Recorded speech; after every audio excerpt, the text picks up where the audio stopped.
He thought the lie would save her. But when the truth came out, it broke her in ways no one could ever heal. A love built on secrets, a heart torn apart by betrayal. This is the story of how one man's choice changed everything. It all began on a quiet evening in Boston. The rain tapped against the windows of a small bookstore cafe where Ethan Cole sat hunched over a stack of papers. On the surface, he looked like any other customer, dark coat, tired eyes, fingers nervously tapping the table. But Ethan wasn't there for the coffee. He was waiting for her. Claire Bennett. The moment she walked in, the world seemed to soften. Her laughter, gentle, unassuming, cut through the noise of the cafe. She spotted Ethan, waved, and walked over, clutching a leather-bound journal. "Sorry I'm late," she said, brushing raindrops from her hair. Ethan forced a smile. "Don't worry. You're here now." But beneath that smile lived a secret. A truth he swore he'd never tell her. You see, Ethan had been living a double life. By day, he was a brilliant financial consultant. But by night, he was entangled in dangerous work that Claire knew nothing about. Work that had made him enemies.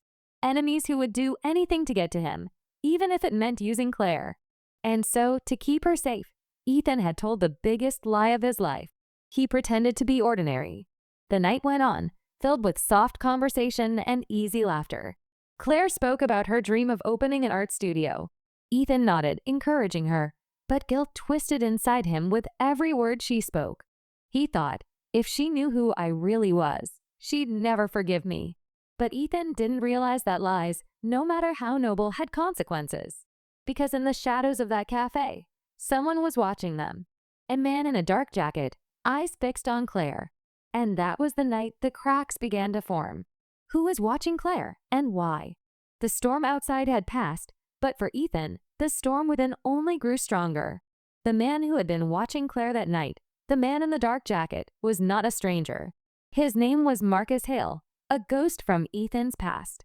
A reminder of the life Ethan desperately wanted to bury. Marcus was ruthless, a collector of debts, and Ethan owed him something money could not repay. Ethan had thought he left that part of his life behind. But Marcus was patient. He knew that every man had a weakness. For Ethan, that weakness was Claire. The next morning, Claire was in her small apartment, humming softly as she brewed coffee. She scribbled in her journal about the night before, how Ethan had seemed distracted, distant even. She didn't press him, though. Claire was a woman who believed in trust. But trust, she would soon learn, can be the sharpest blade of all. Ethan arrived late, his shirt slightly wrinkled, his eyes shadowed with fatigue.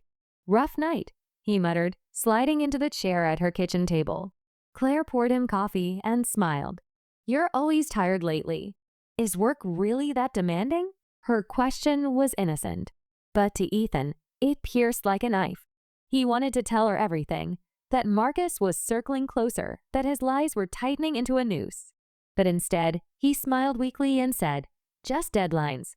Nothing to worry about. Nothing to worry about." Those words echoed like poison. That evening, Ethan received a message slipped under his apartment door. A single piece of paper with 4 words. "She deserves the truth." His chest tightened. He knew Marcus was behind it.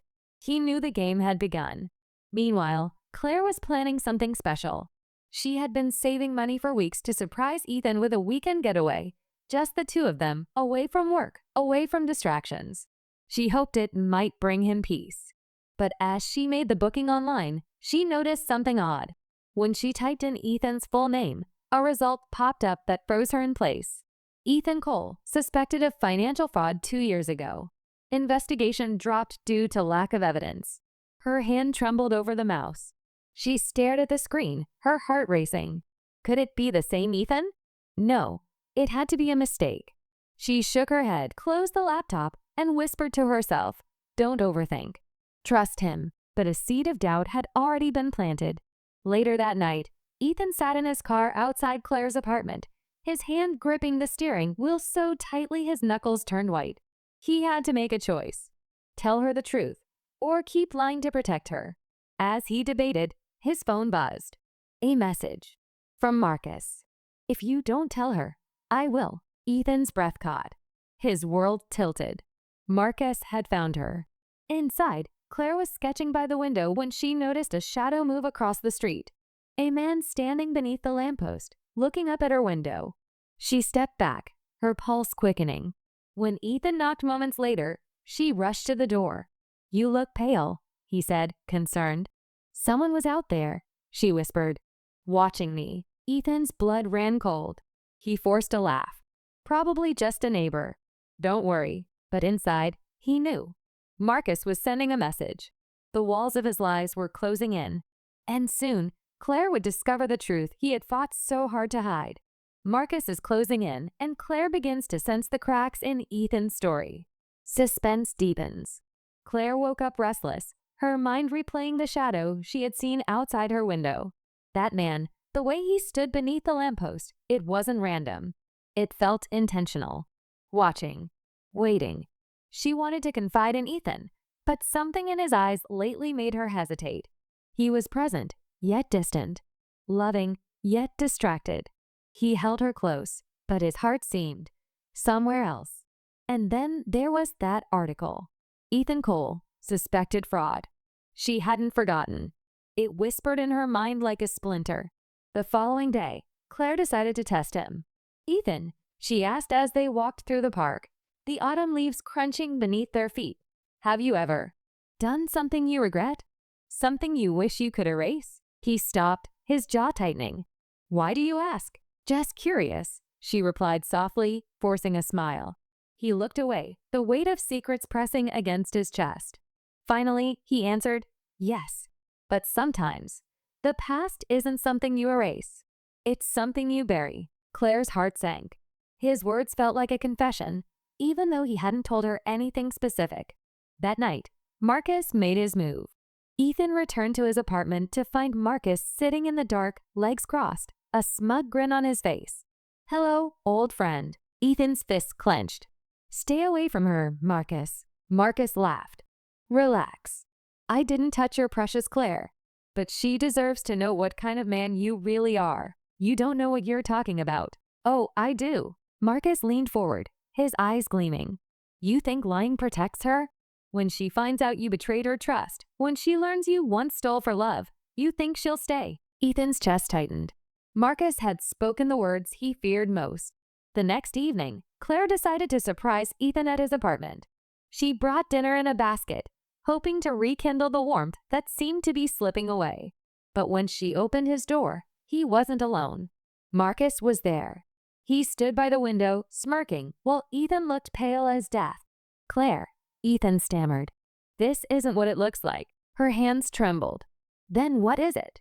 "Who is he?" Marcus stepped forward, his voice smooth like poison. "My name's Marcus. An old business partner of Ethan's." "Did he ever tell you about the money he took? Or the people he crossed?" Ethan snapped. "Shut up." But Claire's face crumpled. "Ethan, what is he talking about?" Ethan's silence was louder than any answer.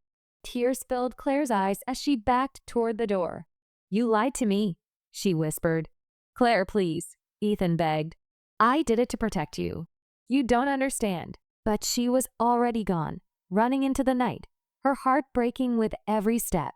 Alone in her apartment, Claire collapsed onto the floor. Her chest ached as if the truth itself had shattered something inside her. She remembered his smile, his promises, his reassurances that everything was fine. And now she saw the cracks. Her phone buzzed. A message from Marcus. "He will never tell you the full truth, but I will." Claire's tears froze on her cheeks. Her fractured heart whispered that maybe she needed to know, even if the truth destroyed her completely. Claire discovers Marcus and Ethan together, and Marcus begins to manipulate her trust. Her love for Ethan begins to fracture. Claire didn't sleep that night. She sat by her window, the city lights glowing like distant fireflies, her mind torn between love and betrayal. Every memory of Ethan replayed, the warmth of his embrace, the laughter they once shared, the promises he whispered. But now those promises felt poisoned. Her phone lit up again. Another message from Marcus. "Meet me tomorrow. I'll show you who he really is." Her fingers hovered over the screen. Every instinct screamed that Marcus was dangerous, but the seed of doubt had already taken root. If Ethan truly loved her, why did he keep lying? The next morning, Claire confronted Ethan. She walked into the cafe where he sat waiting, his face hopeful, as though he believed an apology could fix everything. "Claire," he began, his voice low. "I'm sorry about last night. Marcus shouldn't have been there." Stop. She cut him off. Her eyes burned with both love and fury. "No more excuses. I need the truth, Ethan. Who is he? And what did you do?" His hands trembled. He wanted to tell her, to unburden his soul. But how could he? The truth wasn't just about him. It was about crimes that could still destroy them both. "I can't," he whispered. The moment he said it, Claire's heart cracked further. She stood, her voice shaking. "Then maybe we're done." The cafe fell silent. Ethan reached for her hand, but she pulled away, leaving him staring after her, broken. That night, Claire met Marcus. He was waiting in a dimly lit bar, a devilish grin spread across his face. "Glad you came," he said smoothly. "I'm sure Ethan hasn't told you about his little incident years ago." "What incident?" Claire asked, her voice cold. Marcus leaned closer, savoring her pain. "He stole money. Not just pocket change, hundreds of thousands. He said it was for someone he loved. But he betrayed me, left me to take the fall. And now? He's trying to play the hero while his sins remain buried." Claire's stomach dropped. Was it true? The Ethan she loved, a thief? He did it for love? She whispered. Marcus smirked. "That's what he'll tell you.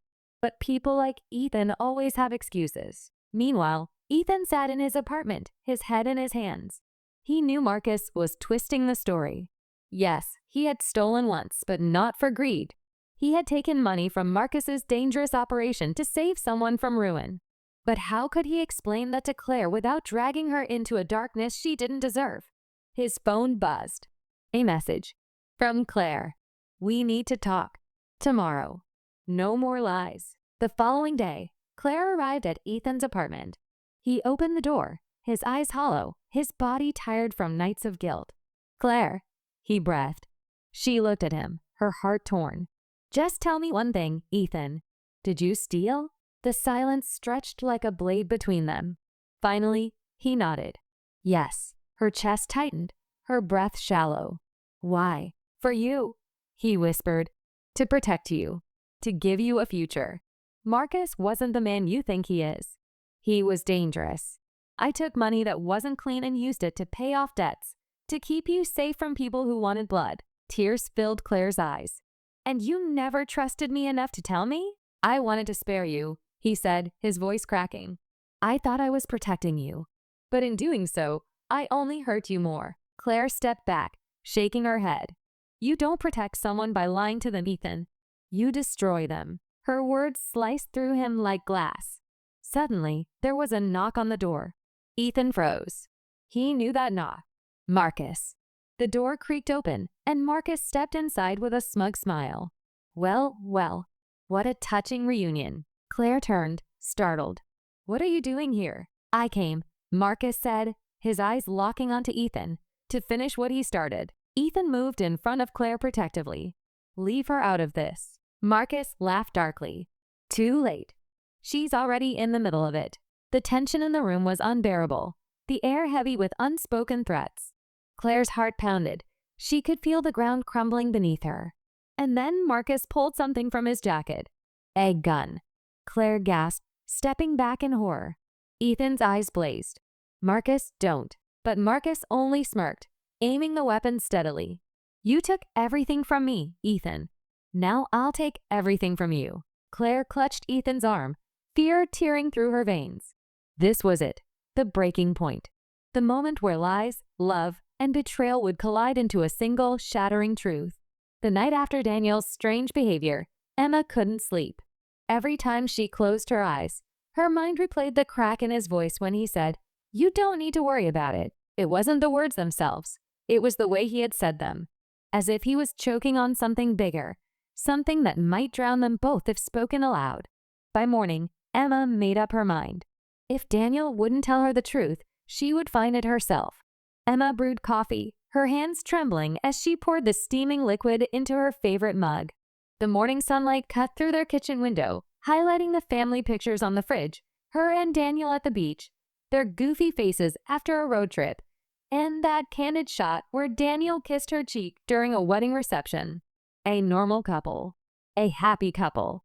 But now, that happiness felt like glass, pretty but fragile, and already beginning to crack. "Morning," Daniel said, walking in, his shirt half buttoned. His hair was damp from the shower, his jaw tense like he had been rehearsing how to smile but forgot the lines. Emma forced a smile back. "Morning." They sat down at the table. She watched him butter his toast, his movements precise, almost mechanical. She decided to test him. "So, who was that man yesterday?" Daniel froze for the briefest second, then cleared his throat. "Emma, we've been over this." "Just someone from work." She tilted her head, feigning casual interest. "Strange, though. You've never introduced me to your coworkers." Daniel's eyes flickered. "You wouldn't know him. He's new." The lie was too neat, too polished. Emma's got twisted. "Okay," she whispered, sipping her coffee, pretending to let it go. But her mind was already racing. That afternoon, after Daniel left for work, Emma began searching. She wasn't proud of it, but love sometimes demanded desperate measures. She started with his study, the small room Daniel had claimed as his office. His desk drawers were locked, which instantly raised alarms. When had Daniel ever locked something away from her? Emma crouched down and tugged at the bottom drawer. To her surprise, it gave way slightly, as if the lock wasn't fully engaged. She managed to pry it open just enough to slip her hand inside. Her fingers brushed against a stack of envelopes. Pulling one out, she noticed they were addressed to a different name. Not Daniel's. Her pulse quickened. Inside the envelope was a photograph. Emma gasped.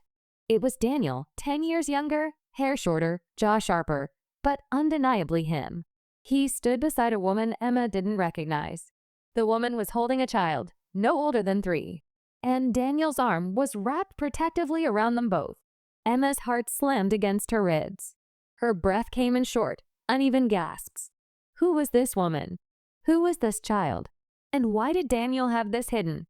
Hours later, when Daniel returned home, Emma acted normal. She cooked dinner, laughed at his small jokes, even kissed him goodnight. But inside, she was burning.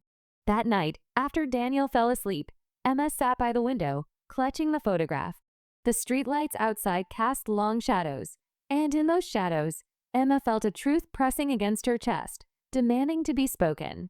She whispered to herself, "Who are you, Daniel? Who are you really?" The next day, Emma took the photograph to a local print shop. She asked the attendant if they could enhance the background. The attendant raised a brow but obliged. Slowly, details sharpened on the screen, a street sign in the corner of the photograph. It read, Maplewood Ave. Emma's stomach nodded. That street was 2 towns over. She had to know more. Driving down Maplewood Avenue later that evening, Emma's hands gripped the wheel tightly. Her eyes darted from house to house, searching for something, anything, that would explain. Then she saw it. A modest brick house with a white picket fence. The yard was neat, the porch lights glowing warmly. And there, standing at the gate, was the woman from the photograph.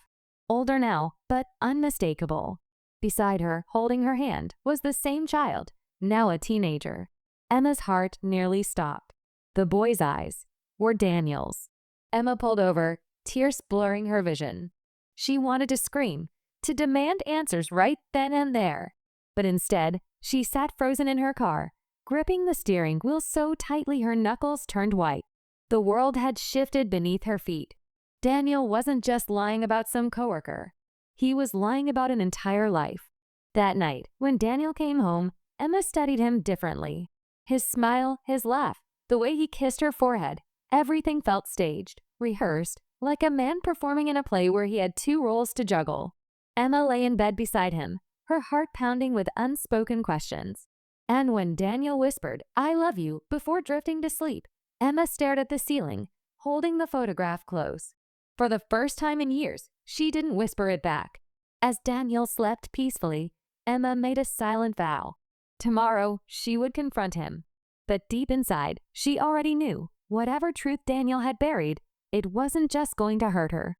It was going to shatter her soul.